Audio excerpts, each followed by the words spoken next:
It's a Bachelor meltdown of the heartbreaking kind. And I can't give an offer. I can't say or do enough. I'm tired of it. And not even our jaded Bachelor roundtable is immune from the tears. I'm not gonna lie, maybe it was my wine talking, but I got a little emotional during that part. Plus, better living through flip-flops? I got a call on a Tuesday evening. Guys said we wanted you to be on Shark Tank. The ingenious idea that plopped a local entrepreneur into TV's biggest fish tank. And I take the gloves off for a new movie filming in Seattle that's gonna be a real knockout. No, come on. Come on, come here.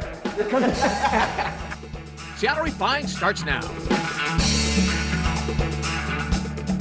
Hi everybody, welcome to Seattle Refined. I'm Garth Swanson. Well, 3 will become 2 tonight on ABC's The Bachelor as Ari takes the final 3 ladies to Peru where the fantasy suites await.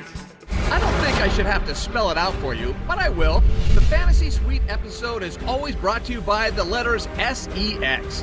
And that's got our Bachelor Roundtable worked into a real lather about who will stay and who will go. It's the episode we've all been waiting for, guys. It's hometowns. Ari's down to 4 women, and we start with Kendall, who lives in the greater Los Angeles area. And as expected, we get a hefty dose of taxidermy during Kendall's date. What's that? Oh. Are they stuffed? What? Yeah. So it's like having a little stuffed animal. All I have to say is those freaking rats were disgusting. Oh my god. Yeah. So basically, what you want to do first is you want to put it in the face. It's so creepy. Oh my gosh, this is some Silence of the Lambs stuff. Ari is a little bit, I would say, turned off or taken aback by the amount of dead stuffed animals in one place at one time. He puts on a good face, but even he can't fully grasp what's going on here. If Kendall and I move past this and we're engaged, she can have her little room where she does her taxidermy, and I'll have my garage where I work on cars. Do you guys remember that one time when she was like, they're just like our love, they last forever?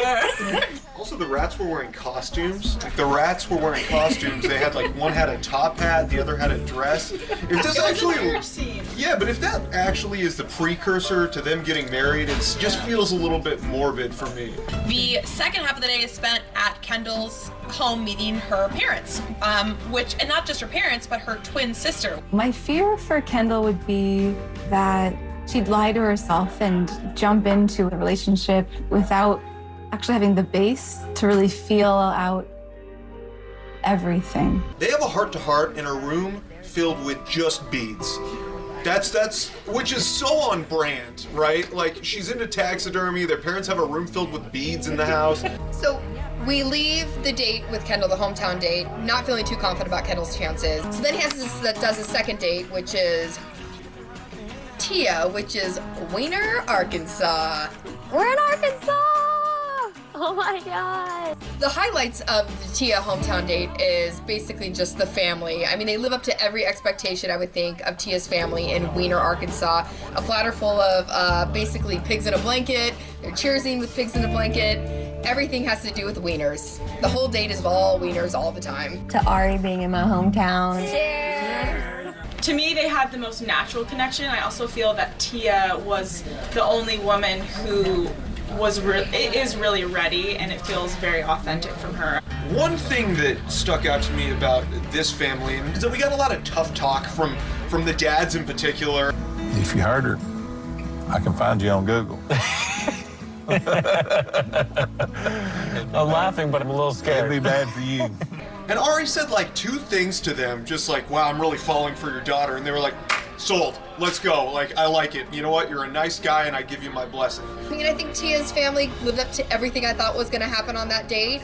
They grilled them, I'm gonna hunt you down, I'm gonna do all these things. And you kind of walked away saying, okay, I think Ari passed the test and kind of convinced the family that this really is love. And then Tia finally did say again to him on that date, I am falling in love with you. Feeling like I'm in love with you and not just falling in love with you, and like it's hard for me to like say that out loud and accept it. And so moving on, now up next we have the Becca date. And this one, like most Becca dates, hometown date included, are very, very vanilla. To me, Becca and Ari are the perfect match. Like, they're just the right amount of kind of boring and blah together, but they seem both somewhat lovely. I missed you so much. I missed you too. I'm excited. I was really taken by Becca's interaction with her mom because it felt like the most genuine mom-daughter, not forced by a producer interaction that I saw of the 4 dates. I need to know that what's going on between you and Ari is totally real. But the real clincher on this date and the expectation was meeting this Uncle Gary. My Uncle Gary is very protective. After my dad passed away, he stepped in and kind of took on the father protective role. We're her guard dogs. I'm not gonna, mess around. So, are we wasting time here, or is Becca the real deal to you? I'm not gonna lie, maybe it was my wine talking, but I got a little emotional during that part. And you walk away really liking Becca. I still don't think the connection is there between Becca and Ari as much as I'd like it to be. Ari really, really wants to love and like Rebecca and wants her to be the one. I just don't personally think it's there. But I left feeling like that they are the perfect match of the 4 that were left. Okay, so we finish up with Becca and we finally go to the last hometown date with the gal that I think we all think Ari has the biggest connection with, although we're not sure why. He goes to visit Lauren B. in Virginia Beach. So you can just ride horses on a beach here? Yeah. That's crazy. That home date, the beginning of it, out of all 4 hometown dates, had the most romantic element to it. This is incredible, though. It's like a perfect day. I know, I can't believe it. This is honestly like my happy place. Yeah. And then they get to Lauren's house, and you understand where the apple doesn't fall far from the tree, because shocking, Lauren's family is really, really boring. When we sat down, there was a couple moments where there was some silence, and it made it hard to break the ice. Didn't you think it was interesting, though, that, like, out of all of the dates, Ari was sweating the most in that date? I mean, he was so nervous. Let me step out real quick, okay? I'll be right back, guys. Okay. So, guys, what's up? I get nervous. I'm kind of freaking out. If I was Ari, I would be nervous for my own safety. You walked into that house and everyone's just staring at him like it was something out of the Stepford Wives. It was terrifying. And I think the biggest shocking thing of all of this is what does he see in Lauren, and why is he having all these feelings? Because we as viewers don't get it. He is way too head over heels with this girl, and there's been zero depth that we've seen. We finally get to the final rose part of it. I was expecting Kendall to go home. I think a lot of us were expecting Kendall to go home, and shocking, he sends Tia home. And Tia definitely went out like a girl who got broken up with after like a 5-year relationship. What did I do wrong? You didn't do anything wrong. I feel like I put myself out there. I'm just tired of feeling not good enough for people. And I can't give enough, or I can't say or do enough. I'm tired of it. Can we just take a moment and just clap it out for Kendall? The Cinderella story continues as Kendall makes it to the final 3, and she did it with a win at the buzzer. And it culminates with Kendall moving on to the fantasy suites, and that's when things are gonna get very real. ABC's The Bachelor airs tonight at 8 right here on Como 4. Seattle Refined is just getting started. A local Army vet helps make the world a better place, one step at a time. Flip-flops are the most popular footwear on the planet. It can't not work. And it's time to get cooking. Refined makes some serious comfort food, shrimp and grits with our own Southern belle, Heather Earnhardt.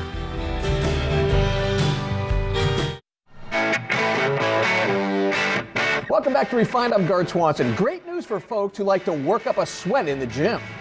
SoulCycle just announced it'll open a brand new studio in Seattle's South Lake Union neighborhood this spring.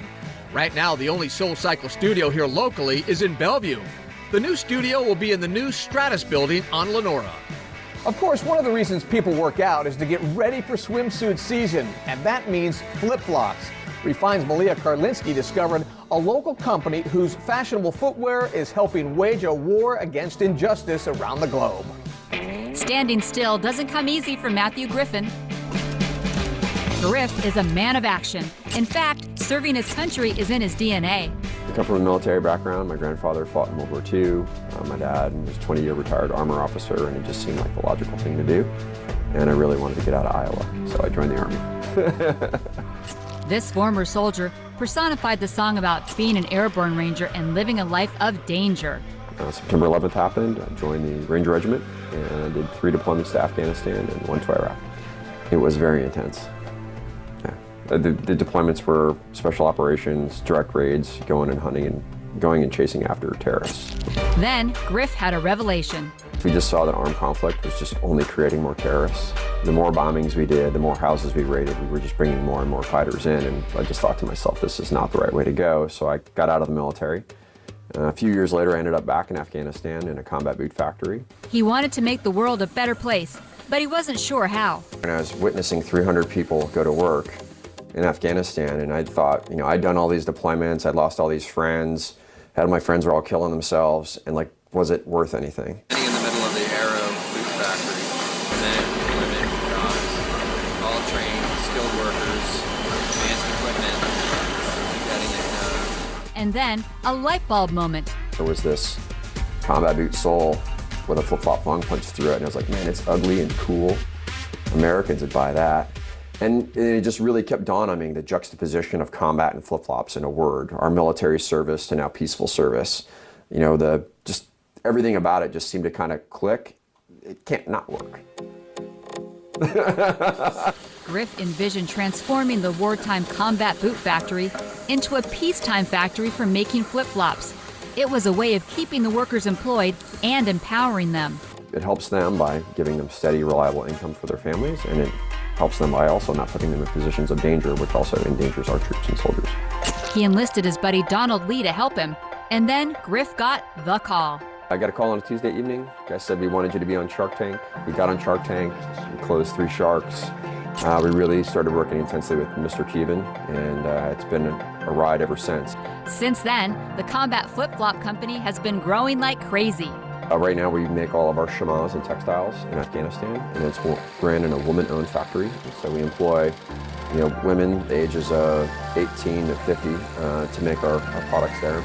In Colombia, where we now make our shoes, they started with 5 or 6 people there, and now they've grown. We have 10 to 15 working every day.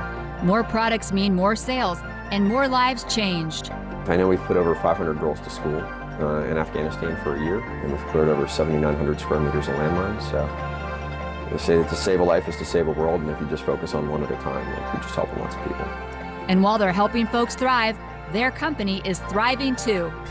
So we started with the interval, which is a standard style slip-on. And then we have the factors, which are for the ladies, so it's a cool little lace-up. And we go to the Exponent, which is a packable travel shoe for guys, for men and women.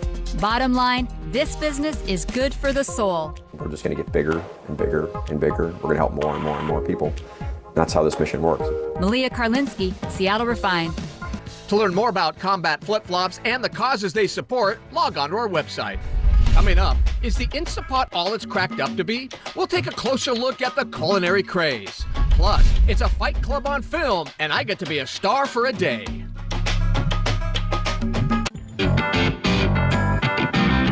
Welcome back to the show. Our Refined crew really works hard to stay on top of trends. And one of the best-selling sensations we're still trying to wrap our heads around is the Instapot craze. So what is the Instapot exactly? Is it a slow cooker? Is it a pressure cooker? What is this magic product that is on everyone's wish list? Here's what they say it can do.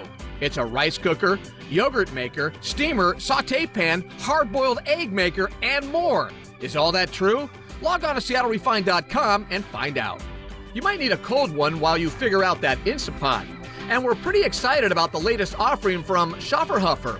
The German brewer is releasing a new flavor exclusively here in the Pacific Northwest. It's Hefeweizen with pomegranate juice. The company's already well known for its grapefruit Hefeweizen. If you get your hands on one of these, drop us a line and let us know how you like it. If I've said it once, I have said it 1,000 times. If I had to pick my very last meal on earth, hands down, it would be my wife's chicken parmesan. I mean, this stuff is absolutely great. And now I know what Refined's BFF chef Heather Earnhardt would pick as her last meal too. She's making it for us today up at the Wandering Goose Cafe. So tell me about what we're making today. I know it's shrimp and grits, right? Shrimp and grits. It's a real popular brunch item in the South, and if I were to have a last meal on Earth, this would be it. This would be it? Yeah. Really? So we're gonna cook some bacon first. Bacon and butter? I don't think it's any better, right? So the bacon looks about ready. Looks ready. We're gonna go ahead. Golden Careful, I brown. don't wanna Yeah, burn you. it's smoking hot. We're gonna saute the mushrooms and the shallots in here. Heather, I can't believe it. Those mushrooms, man, they really absorbed a lot of that stuff, didn't they? They did. Now we're going to add our shrimp. We're gonna add a squeeze of lemon juice. We're gonna add a cup of wine to that too. And then also we're gonna add a cup of our shrimp stock. So we're gonna let this reduce down. We're also gonna add a little bit of Worcestershire sauce and a little bit of hot sauce, of course. And then last but not least, we're gonna add just a little pat of butter. This is just gonna round out the sauce and make it a little smoother. All right, I'm gonna have you chop a little bit of parsley. Oh, good, good. Protecting your fingers there. That's because I've cut myself before. Oh, yeah. So I made some grits beforehand. You don't. Something I really don't want to eat, but I'm going to do it for you God. because, you know, I love you. You're in so much trouble. You can't be a picky eater. I have to admit, it looks pretty good. Make sure to get that sauce on there. And then you want to garnish with a little bit of that bacon. All right, let's go. Hot.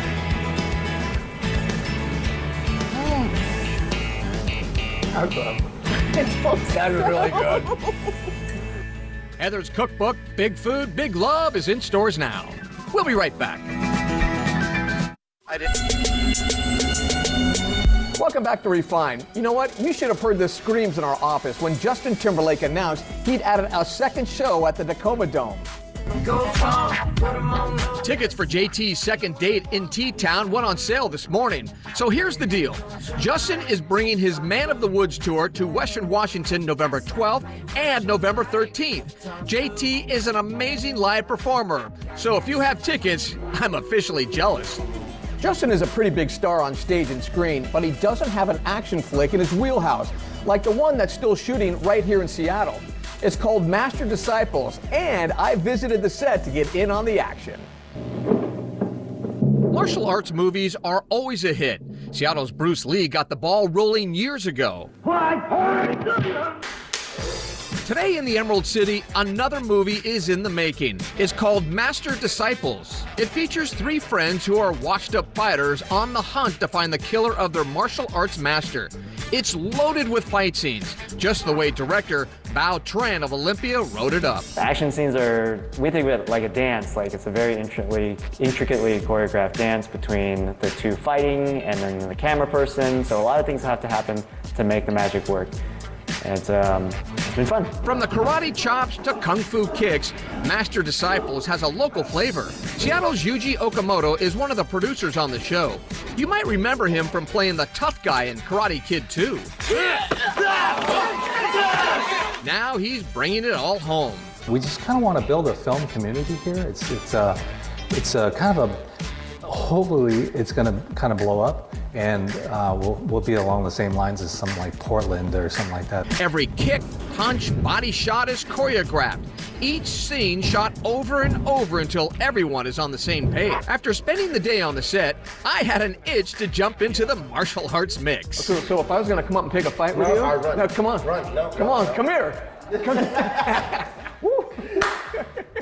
Thanks, man. Of course. How do I look as a fighter? Could I make it? I don't know. Come on, let's do this. I'm a little old and fragile now. Okay, give me a couple tips on how to fight. So if I was going to come, Yeah, if I was going to come at you. So distance is the most important thing in a fight. So I want to stay back. Okay. But if you're charging and I have nowhere to go, say you're coming in here. You're coming in and you get me against the ropes. This is here. This is bad for me. This is best. Okay, he's pretty good. He's pretty good. He's pretty good. Okay. Okay. Is that good? Hey, sign him up. Put him in. Did I make it? Can I? I think you passed the audition. All right, that sounds good. All right. Thanks, Ken. Thank you. Great movie. All right. Master Disciples is scheduled to hit theaters this fall. We'll keep you posted when we get a firm release date. All right, that's going to do it for today's show. I'm Garth Swanson. Have a good one, everybody. We'll see you next time right here on Seattle Refined.